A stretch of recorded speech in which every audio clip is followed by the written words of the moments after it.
Um, and I want to talk then, and that ties in with progression and causality and always wanting to achieve and to understand more. And that is working effectively and ethically with the Lord. So how does efficiency and engaging ethically in certain things, how does that tie in with the relationship with God and just um, progression with humanity in general? Yeah, so I think that I use the word effectively, not efficiently. You could call them synonyms in some Oh, cases, but just to be clear, because efficiency, uh, I think the most ready understanding of it is about getting things done quickly. And you could argue that the most efficient way is also the most effective way because you want to be quick, but you also don't want to be so quick that you mess things up. But I think that just cutting away from that issue and saying I'm not just interested in the short term quickest results. I'm interested in what's actually effective over the long run, which I think will ultimately end up being the most efficient. But so working effectively uh, is something that, and this is sort of what we were building up to, is something that humans have always been interested in figuring out. What's the effective way to do this? What's the effective way to rule a state? What's the effective way to bring down a deer? What's the effective way um, to power someone's travel? And then what's a more effective way? And what's a more effective way? And how do we improve on that? So there's, I think it's interesting because this mindset uh, generally is sort of viewed on as sort of a mechanical and unethical mindset of just let's be as effective as possible. Let's become machines and sort of the what turn of the previous century German workforce mindset of just conquer through hard work and mathematics and precision and I don't think that I don't want to portray that, but I'm playing with the juxtaposition that we tend to equate between what's effective and what's ethical. I think what we realized as humans, and part of what Christianity points out, if not a core of what Christianity points out, is that ethics are a core part of being actually effective, not short term effective, not uh, locally effective, but truly effective, universally effective. And to some degree, this just comes naturally from once we truly uproot the idea that our consciousness is insignificant, and once we realize that life is infinite and our consciousness is in some way part of and connected to the infinite, then our conscious states are incorporated within infinite reality. So ethics are a not a human imposition. They are actually part of working effectively in the world. But I try to make a more sterile case, you might say, for the fact that what we have found throughout history is that even though it's sort of counterintuitive, even though it might start off looking backwards, when you act ethically, you end up over the long run being way more effective than anything else.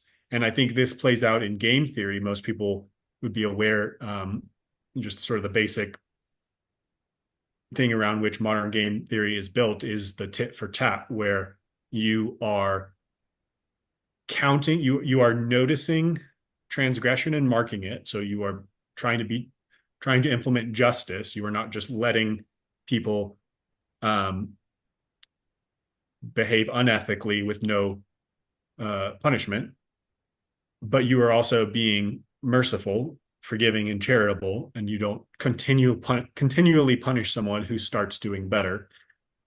And then um, your basic fundamental orientation is to cooperate, and that setup of tit for tat with a lean towards mercy is the most effective strategy in game theory. So I think that something that I don't know we overlook or we take for granted is that within the Christian story, there is this story of coming out of a world where people just basically did whatever they wanted. If they didn't want their babies, they just dumped them in the city trash heap. If they wanted to beat and or rape their slaves, they did. Like people just acted however suited them. And then Judaism sort of started the process of saying, no, you're not going to live by that. Here's a bunch of things that you can't do, and you have to hold yourself apart from the world. And they did that mostly horribly fallibly and didn't really follow the rules or followed them in a ridiculous literal way that allowed them to still do whatever they want, but look like they were doing what they were supposed to be doing. And then Christ and Christianity came along and lived it out and demonstrated that the law of the universe is love. And then the movement that was started with these people who you would never pick as like the most effective people in history, these poor, uneducated fishermen, took over the world. And excuse me. So I think it is sort of demonstrated in history that what is profoundly effective, more effective than we could ever have imagined, is to operate ethically. Yes, we're going to do it fallibly. Yes, there's going to be horrible blemishes on that record, but even still, that's going to get us way farther than anything else. And I was just reading in Dominion by Tom Holland, one of the, I think the third emperor after Constantine, who made the nation Christian. He was he was raised Christian, and then he departed from Christianity, and he was trying to restore the pagan temples. And he went around and he was like, "Hey, you guys gotta, buck up your game. Like, you got to get people back coming to temple. And what you should do is like give charity to the poor and support the poor. That's what you're supposed to be doing." So it's like he was really mad at Christianity, but his understanding of how to get people and how to be effective was basically to be a Christian. Very And Christian of them. Yeah. yeah, exactly. And he's trying to revamp these temples. Like the whole point of the pagan temple is that you're supposed to be able to bribe these limited supernatural beings so you get protection and wealth and whatever else, and that they don't care about your ethical conduct and you can go do whatever you like because you've given the proper bribes at the proper time. Whereas Christianity is supposed to be the opposite, where you cannot bribe God. You have nothing that God needs.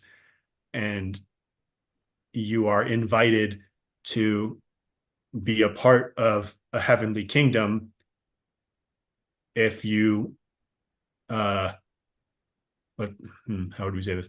If you work your hardest to try to become the kind of person who could live in a heavenly kingdom. Um, that sort of puts on the work side of the faith thing, but and some people might not like that, but I think that's still the case, and it's not like you could ever do enough works to merit inheriting infinity.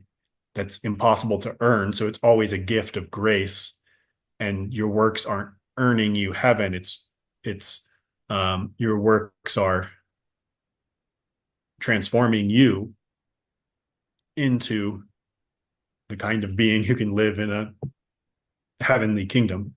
And but it's still always God that has provided that opportunity and has made you the kind of being who could participate in that transformation. Um, so anyhow, I think that the idea of effectiveness, of being the most effective we can be, far from being this dry, mechanistic, scientific, um, modern nihilist view, is actually a good call to follow. We just have to be discerning. We have to um, grasp the fact that effectiveness is tied to ethics. Ethics are part of being effective. And I think that part of the reason we've lost that is because we have this nihilist mindset that our consciousnesses are aberrations that don't have anything to do with reality. And we're just imposing all of our vague desires. Whereas the reality is our consciousnesses are a significant part of infinite reality. And they are part of what is accounted for and what needs to be accounted for in acting. Um, so once you get rid of that nihilist idea that my consciousness is insignificant and this aberration and doesn't mean anything, which we've discussed before, then it's very evident and obvious that ethics is part of acting appropriately in the world and causing good effects. I